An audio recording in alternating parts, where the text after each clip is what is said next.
We need to take the emotional charge, the goodness and the badness out of our mistakes and out of our days and just accept what happens. Doesn't mean we're not going to try, doesn't mean we're not going to practice harder, doesn't mean we're not going to try to fix those mistakes that crop up to make sure they don't happen next time. But what it does mean is that we certainly don't have to and we shouldn't, we won't berate ourselves for having made those mistakes. And even more importantly, we can grow into perceiving those mistakes as signs of growth. Welcome to the Practicing Harp Happiness podcast. I'm Anne Sullivan, a harpist on a mission to empower every harpist to experience more harp happiness. Over my decades-long harp journey, I've had lots of successes and more than a few failures, and I know firsthand what it's like to feel that playing the harp the way you want may not be possible for you. Now I play and teach all over the world, and I know what most harpists are never taught: the secrets to gaining the skills and confidence you need to play the harp with beauty, freedom, and joy. That's what the Practicing Harp Happiness podcast is all about, showing you simple steps to help you play the music you want the way you want. If you're an experienced harpist looking for that next level, or a harp newbie anxious to avoid the pitfalls, or a harpist who just wants more fulfillment and a little encouragement, you're in the right place, my friend. So let's get started. First, I want to let you in on something special. I think the most important thing you can do for your harp playing is to develop the habits that lead to success, whatever that looks like for you. All of us want to learn how to play the harp beautifully, how to play with confidence and enjoy making music. And if you really want to learn those things, videos are great, but live learning is essential. You need to be able to ask questions and get answers. You can't do that with just a video, which is what makes the My Harp Mastery community so special.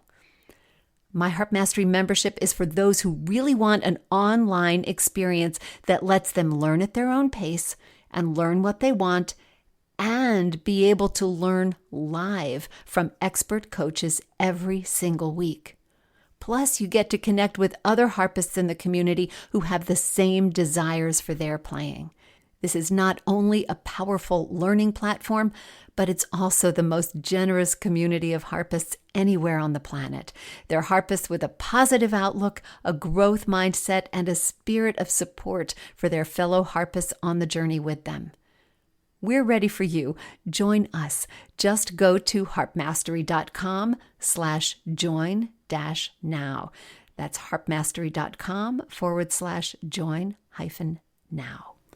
Welcome to the show. Not all mistakes are created equal. Sure, some need to be addressed and fixed, but others, well, they're signs of progress.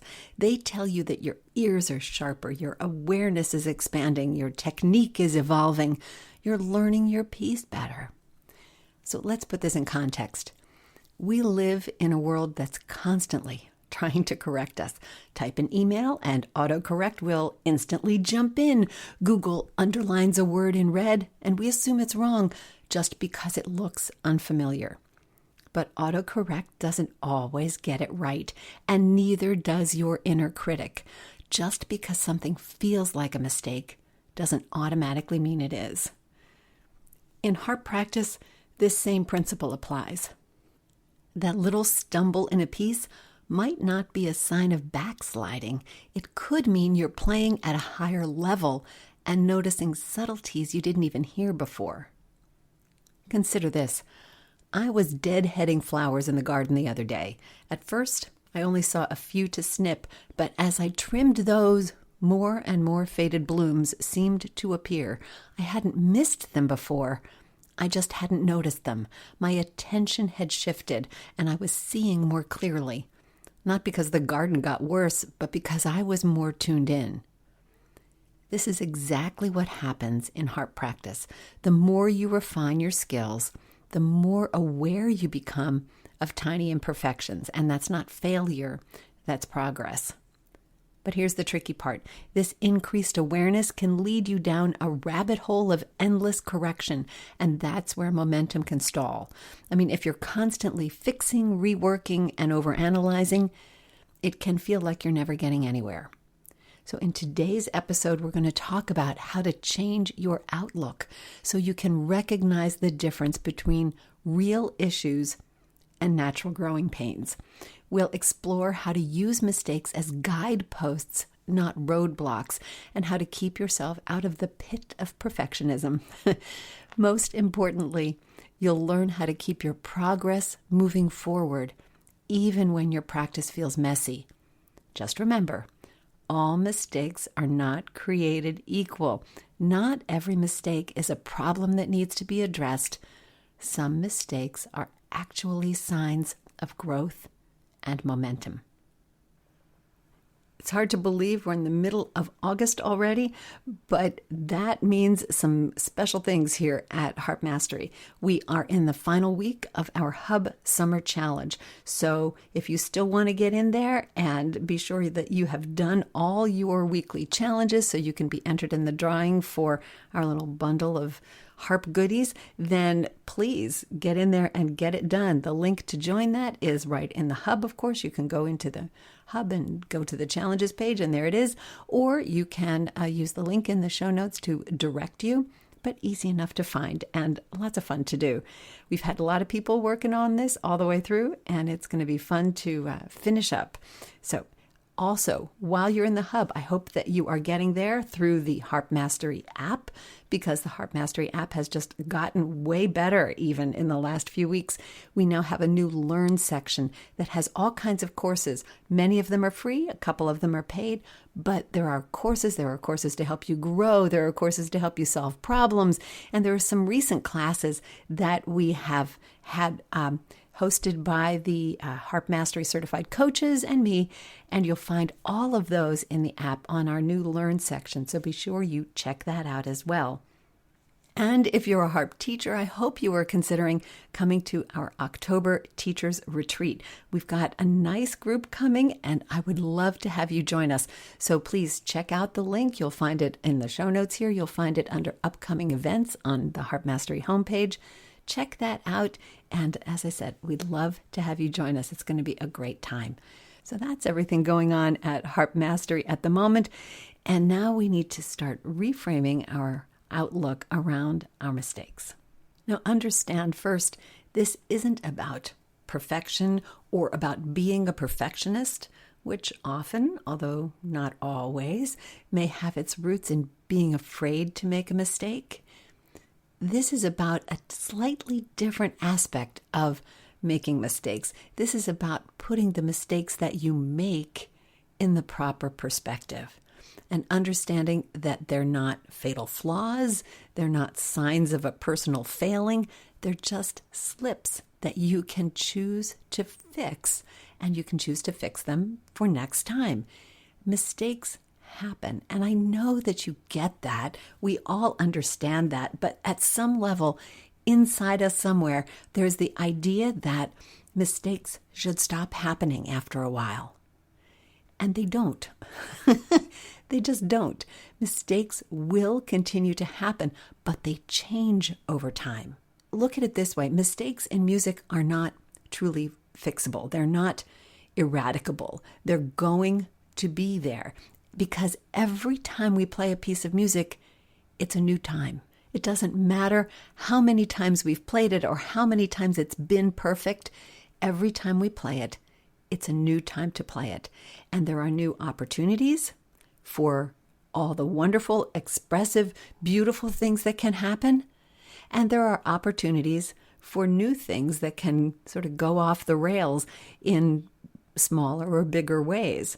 And think about it. You've seen Olympic athletes miss their mark or mess up a performance, and you know they've done that performance perfectly hundreds or even thousands of times. If they hadn't, they wouldn't be Olympic athletes. Even for them, every day is a different day, and it's got a new, unrehearsed, unexpected, brand new set of conditions.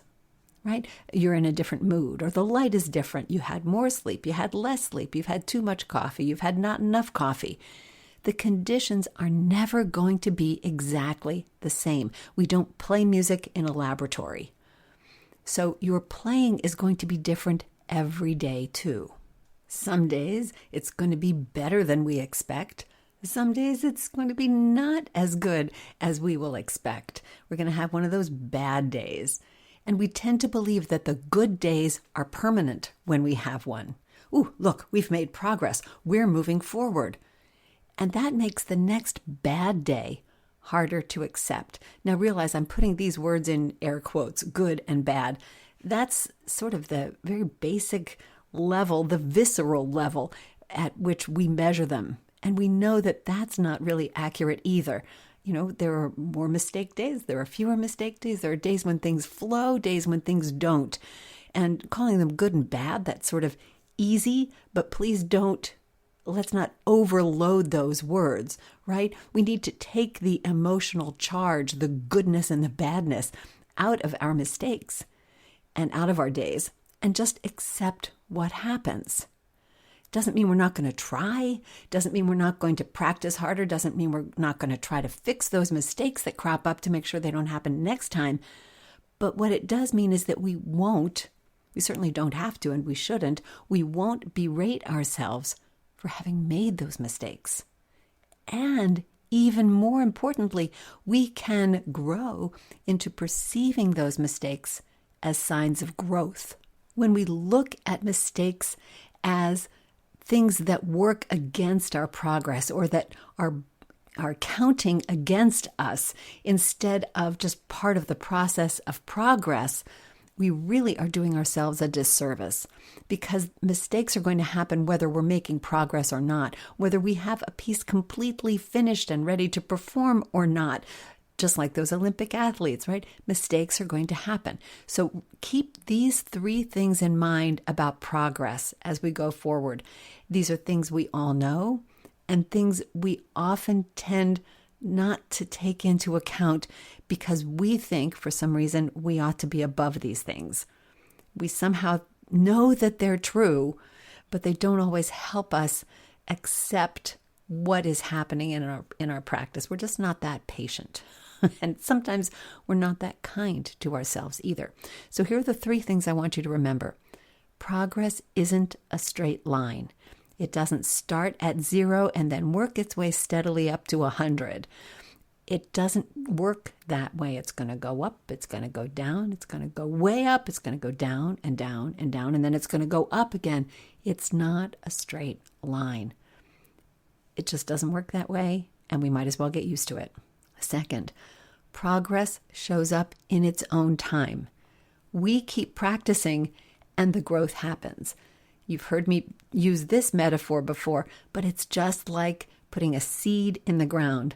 We give it the right light, we give it the right water, something's happening underneath that dirt. We don't see it until all of a sudden that little sprout shows above the dirt. We don't see when progress is happening. It shows up in its own time. All we can do is do the things we know how to do to keep ourselves on the path of progress.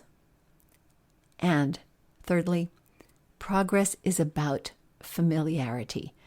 We just have to let the music soak into our bones. We have to learn it in that sort of old-fashioned phrase, by heart. Doesn't mean we have to have it memorized. That's not what I mean. But it has to get that deeply inside us. And that's a process that happens over time, and not just 2 days or 2 weeks. It takes a lot of time to get to the point that you can play a piece and be reasonably secure in the knowledge that, you might have a little blip, but it's not going to be a real mistake. So, obviously we grade our mistakes, right? This is a crash and burn mistake. This is just a wrong note that nobody but you noticed, and everything in between. So, the familiarity that we develop over time eliminates, for the most part, the possibility of crash and burn, and makes our mistakes a little bit smaller. You can always have an off day. It happens. But your practice makes those off days less off and less often. Now, I've seen lots of harpists who actually stop making progress because they're working on this one piece and it just won't come right. They're still making mistakes. Now, mistakes come in lots of different categories, but I think there are two big broad ones. One is mistakes that you are making repeatedly, the same mistakes over and over again. First of all, when you're making the same mistake over and over again, it's helpful if you notice that, right? It takes a certain level of observation and detachment in your practice to realize that, oh, you know what? I'm stopping here and trying to fix every single time I play this piece. For me as a teacher, I get clued into those kinds of mistakes when a student says, oh, that always happens there, that I always do that. Well, if you are tempted to say to yourself, oh, I always do that, I did that again, then this is the kind of mistake we need to get in there and we need to fix. We need to, even more importantly, we need to see how to fix it, because it's not just about playing it correctly. Okay, I played it wrong, I stopped, I'm fixing it, I'm playing it correctly.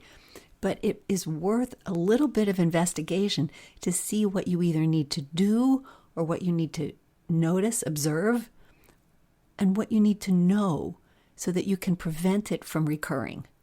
Sometimes it's, oh, all right, I'm always stumbling here because I'm not putting my third finger on the note before. Or sometimes it's, I have to remember that's an A7 chord. All right. Sometimes it's something you know. Sometimes it's something that you see. It goes into bass clef there. Let me remember that and mark it. Don't just remember it, mark it. So sometimes there are things that you need to investigate that will help you from making a mistake over and over and over again. Those are the mistakes we need to get in there and fix. But I want to talk about mistakes that keep moving around, making different mistakes, because those are a sign that things are changing. Your understanding of the piece is changing. Your competency with the piece is changing. Your comfort level with the piece is changing. And the mistake isn't a sign that any of those levels is going down, but it's actually a sign that something in there is shifting. As you learn some things better, other things are shifting around and we need to readjust a little bit. You can think of them as growing pains. You're passing one stage, going into another, and it might not be one of the big stages of music learning, which I'm going to talk about in just a moment, but it might just be, oh, okay, you got that one section down, and now the end of the measure before that section is a little bit rocky because you haven't anchored the transition yet. So that's the kind of mistake that all of a sudden pops up when you think, gosh, I never played that measure wrong before. Well, there might be a very good reason for it. A very good reason, meaning that you've made progress on what's come after, and now you need to readjust a little bit to hook those two sections together. That's the kind of mistake that I think we often, in our desire to make everything right and feel like we're moving forward all the time, we often make a mistake in judgment, judging that error, right? It's, oh, okay, well, that was something wrong. I can't believe I made another mistake. Well, why? What happened? That's where the investigation here is so helpful. It gives us an opportunity to be a little bit more neutral about what just happened. Okay, so this didn't go the way I wanted it to. My finger fell off the string right there. Why? What is it? Can I see it? Sometimes you can't. Sometimes you can't figure out exactly what went wrong. And if you just sort of take it a little slower for a couple times, that might smooth it out. And, we don't know how progress happens. We don't always know why wrong notes happen either. We just need to be patient with them. I know, that's the hard part, right? Well, let's take a look at the ways in which mistakes can actually chart your progress. I want to remove from our discussion for the moment certain kinds of mistakes that aren't necessarily wrong, but are things that we feel we could have done better. Something could have been a little more even. The dynamics could have been a little bit more contrasting, sort of those musical judgments. I want to take those out of the mistake category for a second, because those are fine-tuning points, and I don't think they're the kind of mistake that cause the frustration that I'm really trying to eliminate today. So we're going to talk about the really basic kinds of mistakes, and there aren't so many when you think about it. There are mistakes of wrong fingers or missed notes, wrong rhythms, messing up pedals or levers, stumbles or hesitations, and maybe missing markings or directions that are in the music, like, oh, I forgot to do the retard, or I didn't take the fermata into account. Those are sort of in that in-between category. They're, not sort of in the same boat as a wrong note, but they're a little bit more substantial than just, oh, I think my tone could have been better, or I could have made that a little more legato. Do you understand my distinction? I hope you do. So we're going to talk about those really concrete mistakes. I played the wrong fingers, the wrong notes, the wrong rhythms. I missed my pedals. I am still stumbling or hesitating there. Those kinds of mistakes.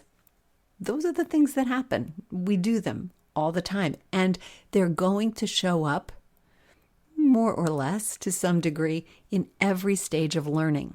I'm referring now to the stages of learning that I identify and have outlined in some of my writings. The first sight, where it's not just necessarily sight reading a piece, but it's that very first stage of acquaintance with a piece where you're really starting to learn it. That's first sight. Then followed by a much longer stage of learning called the messy middle. And then an even longer, and one could argue, never-ending stage called the finish stage. So in the first sight stage, you're just barely getting acquainted with the piece. The messy middle, you're really working on getting everything together and trying to get the notes and the fingers and all that stuff to line up. And you're really working to get it to a level of proficiency that's probably around 80% maybe. And then after that, we start the finish stage, where we're backing off and looking at that bigger picture and turning it into the piece of music that it has always wanted to be and that you want it to be. So those are the three stages in sort of brief descriptions. And let's look at those categories of mistakes and how they show up differently in those different stages. Obviously, the first sight stage is going to have the vast majority of the mistakes because everything is new. We're trying to find the right strings with the right fingers and play them at the right time. We're trying to figure out everything that's going on. And so there are going to be a lot of mistakes here. Everything is new, obviously. And I want to point out that if you're learning your piece in stages, okay, I'm going to work on the first page, then I'm going to work on the second page. Just because you know the first page doesn't mean you know anything on the second page. The second page could be very similar. It could be very different. So when you start the second page, even if you've been playing the first page for a while, the second page is now in the first sight stage. So you have to make allowances for that there. And sometimes making allowances isn't something we're very good at. So take that into account, please. So in that first sight stage, you're going to be making a ton of mistakes. And I think this is the easiest stage for us to accept them because we know they're going to get better. And in fact, they do get better very quickly because, all right, well, now we know what's in those two measures. And so we can practice them and learn them. And if they're still a little rough, that doesn't bother us because we can see that they get better to a point very, very quickly. And that's when we move into that messy middle stage. And that's where many of us get stuck. And probably all of us get stuck there at one time or another. And that's what's so important about learning how to keep the right perspective when you're there. In that messy middle stage, we're trying to start putting things together. We're working in bigger sections. We're looking at longer parts of the piece, and we're trying to increase the tempo. We're trying to eliminate those hesitations. And so this is a stage of big growth. This is where we ask the most of ourselves and we expect the most from our practice. And we begin to get very impatient when things don't come together as quickly as we'd like. I know, been there, done that all the time. So the messy middle stage, you're working at picking up tempo, you're adding dynamics, you're working at putting sections together. Maybe you're doing more hands together playing than you were in the first sight section. So you're doing a lot of new things, and you're asking a lot of new demands of your fingers. And you're at the same time, the faster you go, the more things you put together, right? The hands, the dynamics, the more things you try to incorporate and add in, the less you can control what's going on. At the first sight stage, we are going slowly enough and we're picking things apart enough to try to figure it out that we can tell our fingers, okay, there's the third finger, there's this, now you do that, do. But after the first sight stage, the further we get in the piece, the less conscious control we can exercise over what's going on, which is what that's the point we're trying to get to. We want to be able to release ourselves from controlling what's going on in the piece so that our fingers can do it by themselves and we can think about the lofty musicality that we want to incorporate in our playing. When you remember that the point of your practice is to not think about what your fingers need to do most of the time, but to think about the music, it can help elevate your understanding of what is really happening and why these mistakes are showing up. Mistakes that show up in the messy middle part, you say, well, gosh, I used to know this. Yes, but you used to be able to play it perfectly at the first sight stage when you were playing it slower, or when you were playing it hands separately, or when you were playing it as a separate and discrete section and you weren't trying to combine it with the sections on either side. You weren't trying to add so much of the dynamics. You had fewer things to think about. Mistakes in the messy middle stage happen because you're working bigger, because you're working toward the music, and because you are relinquishing control. You are stepping back from that managerial role just a little bit, and you're not saying, okay, now fourth finger and you close, and now this has to happen, and now this has to happen, because we can't do that. We can't process the things that we need to think about fast enough, which is why we practice, why we do things over and over again, so that they become more automatic in the action part of them. And we can control them like the grand puppet master from above, not down at that nitty-gritty level. So right there in the messy middle, those big changes are happening. You can think of it as your teenage years if you want. Remember that not necessarily pleasant, but lots of growth and lots of change. This is the kind of thing that's happening in the messy middle. What I want you to remember is that those mistakes are happening not because you didn't learn them right the first time, but because you're asking new things of your fingers and new things of your feet, perhaps. It's all new at this stage, even though you've learned it at first sight. Remember that this new perspective is going to create mistakes that never happened before. What you need to do beyond accepting that is to remember that your job here is to let those mistakes happen, fix them, yes, let them happen, and get out of the micromanaging thing as quickly as you can. You want to keep removing your conscious thought, your direction. I don't want you to go on autopilot. That's not at all what I mean. But I want you to let your fingers do what you are training them to do. Let that happen and bring your mind to the music that you want them to make. That's your job. And the sooner you do that, and the less you go back and refocus on that one thing that just won't come right, the sooner those mistakes will start to even themselves out. Your fingers will do what you ask them to do if you don't just say, oh, remember to play that note. If you let them understand that that note is part of a musical line. I realize it may seem a little silly to talk about your fingers as if they were little people, but sometimes they work that way. And really, what does happen is that when you release your focus from those mistakes and you replace it on a higher level, those mistakes will start to iron themselves out.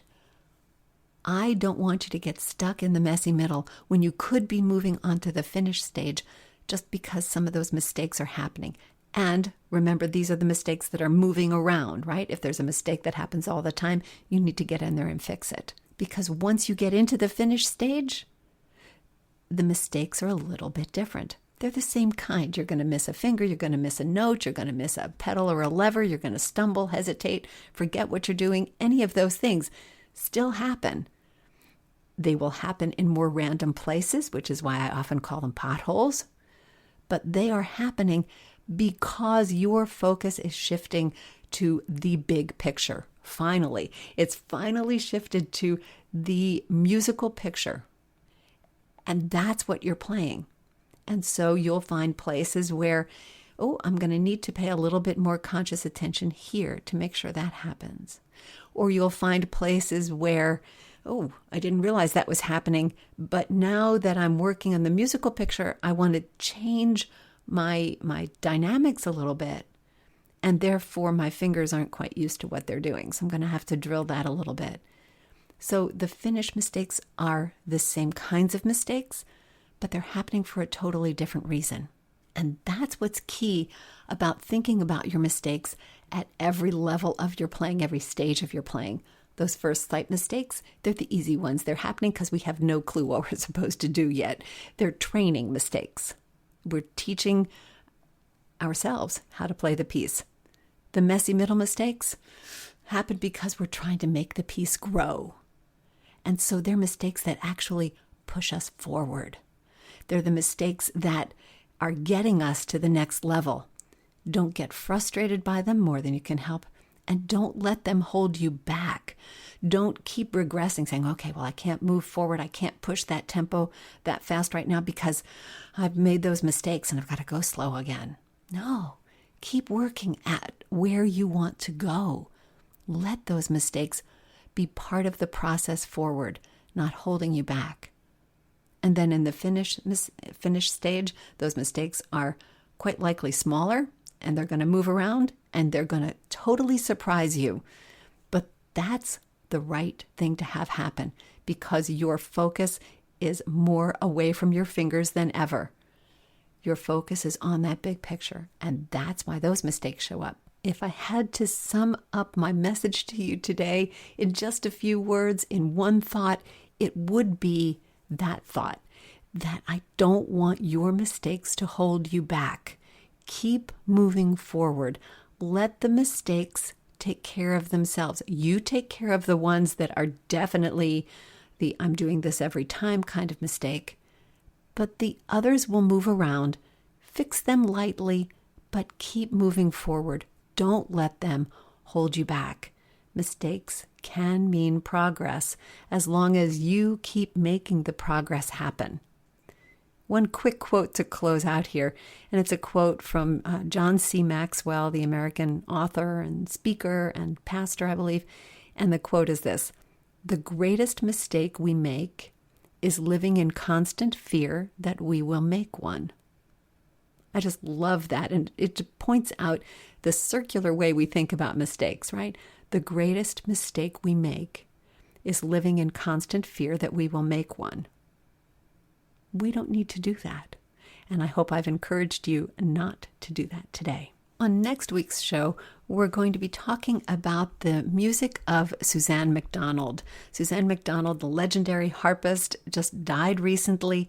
And I was reading the Harp column article, remembering her, and it just reminded me of all the wonderful music that she played and created.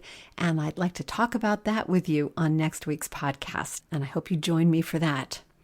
Remember, we've got all kinds of things happening, the Hub Challenge finishing up, the new courses that you can take right in our app, and of course, our October Teachers Retreat. All of those things happening at Harp Mastery to as we start to finish up the summer here. Until I talk with you next week, remember every day is a day you can add more harp happiness to the universe, to your world, and to your spirit.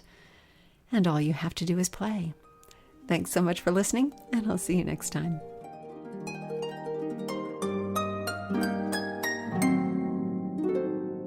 Thanks for tuning into another episode of the Practicing Harp Happiness podcast.